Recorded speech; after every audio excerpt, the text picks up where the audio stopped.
বিসমিল্লাহির রহমানির রহিম। কাছে কিংবা দূরে, স্বদেশে অথবা প্রবাসে যে যেখানে বসে আমাদের ভিডিও দেখছেন, আপনাদের সবাইকে জানাচ্ছি অনেক অনেক প্রীতি এবং শুভকামনা। দর্শক, আশা করছি আপনারা সবাই ভালো আছেন এবং সুস্থ আছেন। আলহামদুলিল্লাহ, আপনাদের দোয়া এবং মহান রব্বুল আলামিনের অশেষ মেহরবানিতে আমরাও ভালো আছি। আজকে সার্বিয়ার কিছু নতুন ভিসা আপডেট নিয়ে আপনাদের সঙ্গে আলোচনা করব, সাথেই থাকুন।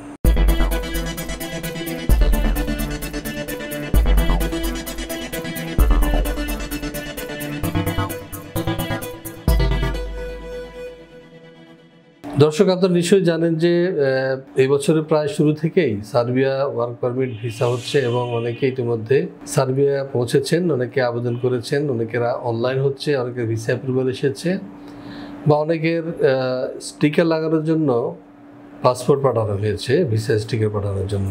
তো সার্বিয়া প্রায় এশিয়া থেকে 1 লক্ষ লোক নেয়ার কথা রয়েছে। এর মধ্যে প্রায় কাছাকাছি 90% ওয়ার্ক পারমিট কিন্তু তারা ইস্যু করে ফেলেছে, আর মাত্র 10% বাকি রয়েছে। ধারণা করা হচ্ছে যে আগামী 2-3 মাসের মধ্যেই এই কোটাটি সম্পূর্ণ হয়ে যাবে। এরপরে হয়তোবা 2025 সাল থেকে নতুন করে যদি তাদের শ্রমিকের প্রয়োজন হয়, তারা আমাদেরকে সুযোগ দিবে আবেদন করার জন্য। দর্শক, যেমনটি বলছিলাম যে বর্তমানে সার্বিয়ার যে ভিসার কোটা সেটি কিন্তু শেষ পর্যায়ে রয়েছে এবং আগামী ডিসেম্বরের মধ্যেই এটি শেষ হয়ে যাওয়ার সম্ভাবনা প্রবল। একই সাথে 2025 সালে হয়তো বা নতুন করে আমরা কোটা পাবো।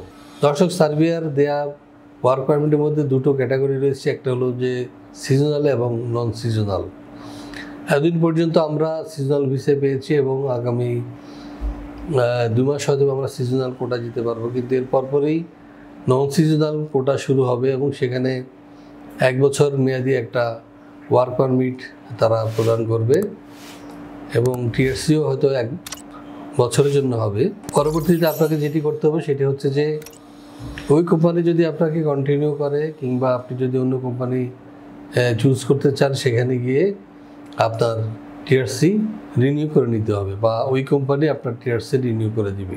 তো দর্শক, আমাদের প্রয়োজন হচ্ছে যে ইউরোপে প্রবেশ করা, এবং বাংলাদেশ থেকে যারা ইউরোপ গিয়েছে সেখান থেকে কেউ ফিরে এসেছে এমন কোনো তথ্য আজ পর্যন্ত নেই। মোটামুটি কোথাও না কোথাও একটা জায়গা তাদের হয়ে গেছে, কিন্তু দেখা যাচ্ছে যে তার চেয়ে অধিকতর শ্রম যেখানে দিতে হয় বা কষ্টের যে কাজগুলো করতে হয় যেসব দেশে, যেমন ধরুন মালয়েশিয়া, সিঙ্গাপুর কিংবা ধরুন মধ্যপ্রাচ্যের দেশগুলো, সেখানে যে মেয়াদ সেটা শেষ হওয়ার পরপরই কিন্তু আর রিনিউ করার সুযোগ থাকে না, অনেকে দেশে পাঠিয়ে দেয়, বা যারা বৈধ ওয়ার্ক পারমিট নিয়ে যেতে পারে না তাদেরকেও ফেরত পাঠিয়ে দেয়। কিন্তু ইউরোপের বিষয়গুলো অনেক মানবিক এবং সেখানে আমরা যদি একবার প্রবেশ করতে পারি, আইনি মারপ্যাচ রয়েছে, লয়ার ধরে আমরা বিভিন্ন সুযোগ সুবিধা নিতে পারি।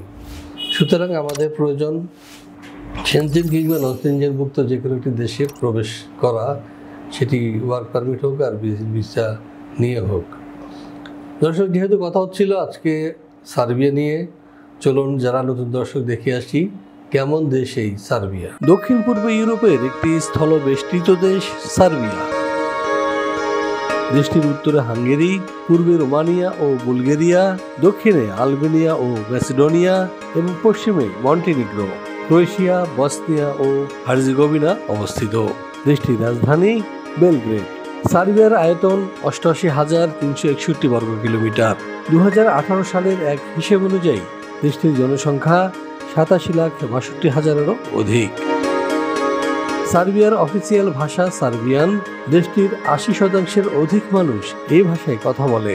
এছাড়া দেশটির প্রায় 15% ক্ষুদ্র নৃগোষ্ঠী Hungarian, Bosnian, Croatian, Albanian, Romanian, Bulgarian এবং রাশিয়ান ভাষায় কথা বলে। সংবিধান অনুযায়ী সার্বিয়া একটি ধর্মনিরপেক্ষ রাষ্ট্র, যেখানে বসবাসকারীরা তাদের ইচ্ছা অনুযায়ী ধর্ম পালন করতে পারে। তবে দেশটির 84% মানুষ খ্রিস্টান। এছাড়া রোমান ক্যাথলিকদের সংখ্যা মোট জনসংখ্যার 6% এবং মুসলিম 3%। অন্যান্য ধর্মের রয়েছে আরও 7%। দর্শক, আমরা দেখে আসলাম কেমন দেশে সার্বিয়া। এবার আমরা যেটি জানার চেষ্টা করব সেটি হচ্ছে যে সার্বিয়া গেলে জেনারেলি কী ধরনের কাজ পাওয়া যায়। চলুন দেখে আসি একটি ভিডিও প্রতিবেদন থেকে। ইউরোপের স্বাধীন রাষ্ট্র সার্বিয়া বলকান রুটের প্রধান ট্রানজিট দেশ হিসেবে পরিচিত। দেশটির অর্থনীতির বেশ কিছু খাতে চলছে গুরুতর শ্রমিক সংকট, কেননা প্রতি বছর আনুমানিক 30,000 সার্ব নাগরিক দেশ ছেড়ে চলে যাচ্ছে অন্যত্র। এমন অবস্থায় জরুরি ভিত্তিতে কর্মী নিয়োগ করতে চাইছে সরকার। গণপরিবহন, নির্মাণ ও হোটেল রেস্তোরাঁ সহ বেশ কিছু খাতে হন্যে হয়ে কর্মী খুঁজছে সার্বিয়ার নিয়োগকর্তারা। পর্যাপ্ত কর্মী না থাকায় ঝিমিয়ে পড়েছে পরিচিত এসব খাত। চলতি বছরের ফেব্রুয়ারি থেকে সার্বিয়ায় বিদেশিদের কর্মসংস্থান সংক্রান্ত নতুন আইনের আওতায় ওয়ার্ক পারমিট পাওয়া আগের চেয়েও অনেক সহজ হয়েছে। নতুন এই আইনে রেসিডেন্ট পারমিটের অনুমতি এবং ওয়ার্ক পারমিট পাওয়ার পদ্ধতিকে করা হয়েছে একীভূত। ফলে পুরো প্রক্রিয়া সম্পাদন করতে সময় লাগছে সর্বোচ্চ 2 সপ্তাহ।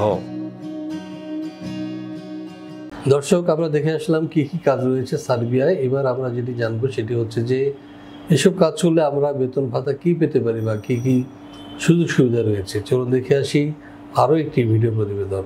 সার্বিয়ার বিভিন্ন সেক্টরে সাধারণত বেতন ভাতা হিসেবে যা দিয়ে থাকে এর মধ্যে রয়েছে যেমন রিসেপশনিস্ট 75,000 থেকে 90,000 টাকা, ওয়েটার বেতন পাচ্ছে 80,000 থেকে 1 লাখ টাকা, ডেলিভারি ম্যানের বেতন 80,000 থেকে 1,20,000।